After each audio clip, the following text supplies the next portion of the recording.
Shalom everyone, it's Kol Torah, it's Tuesday at noon, and today Kol Torah will be dedicated to the Parashat Toldot.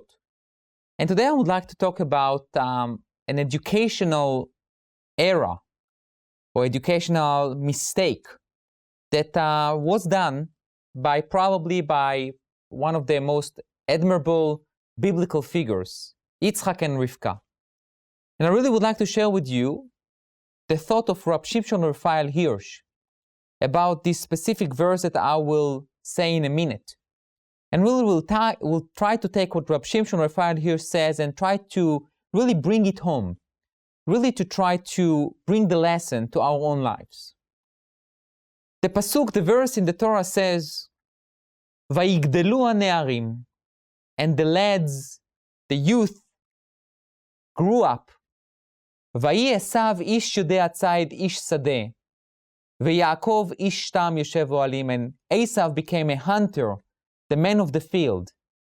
And Yaakov was a complete person, or a simple person, or a naive person, it depends on your interpretation, sits in the tent. Rabbi Shimshon Hirsch basically focused on the word ויגדלו הנערים, and the lads and the youth grew up. And he asked a very good question. He says, what's happened before? What's happened before they grew up? What did Yitzchak and Rivka did with Esav and Yaakov, with Esau and Jacob? And Rabbi Shimshon here says that they made an educational mistake that most of us do. They took the two children, Yaakov and Esav, Jacob and Esau, and they looked at them and they said, look, they are twins. So if they are twins, they are probably the same. That's the first thing. The second thing is that they are brothers. So if they are brothers, they probably have the same interests, the same understanding, the same feelings, the same emotions, the same intellect. They were born from both of us, from Yitzchak and Rivka. They have the same parents. They have the same home. They were born almost at the same time, so they are probably identical. And so what did they do? So Rabbi Shimshon says that they put them on the bench and they taught each one of them in the same method, at the same approach, at the same material to both. Basically ignoring the probability that despite all the factors that can cause you to think that they are identical, that they can be very different from each other. Yaakov is Yaakov, and Esav is Esav. And the fact that they were born almost at the same time, and the fact that they were born to the same parents, and the fact that they were raised in the same house, does not mean that they are the same.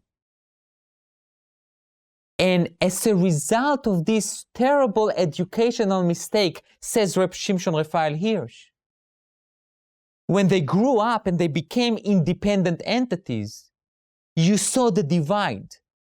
Esav became an extreme hunter, a man of the field that does not interested at all in books or spiritual life.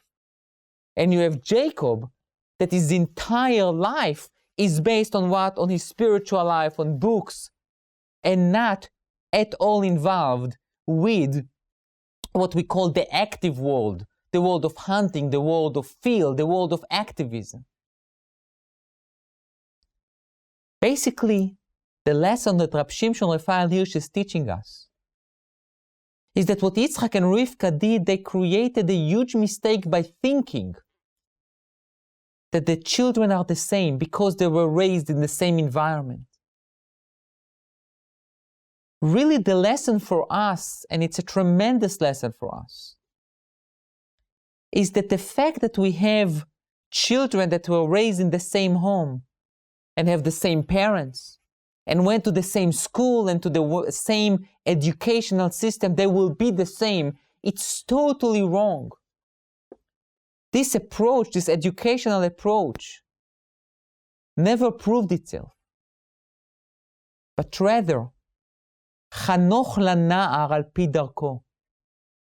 Educate the youth according to his or her way. the educator, the teacher, the rabbi, and also the parent, who always needs to look at himself as a teacher, always needs to remember that every child is different. That the fact that your firstborn son is a student does not mean that your second son should be, he always also will be a student. Or if your girl is very successful, if your daughter is very successful, does not mean that the second daughter or your second son will be the same. And therefore, the type of education, the method, the teaching, the lessons, the area of interests can be totally different. And it takes a lot from the educator to readjust to the new realities.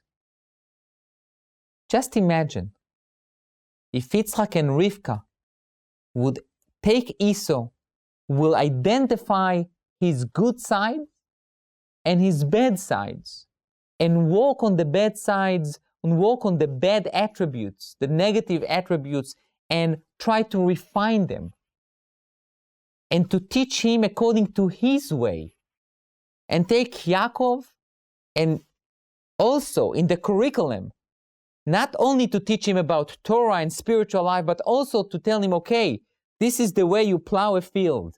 This is the way you deal with people. We will have a totally different history.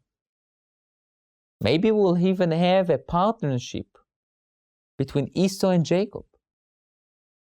And a lot of aggravation and pain and grief that was our share during our Jewish history, maybe could have been prevented.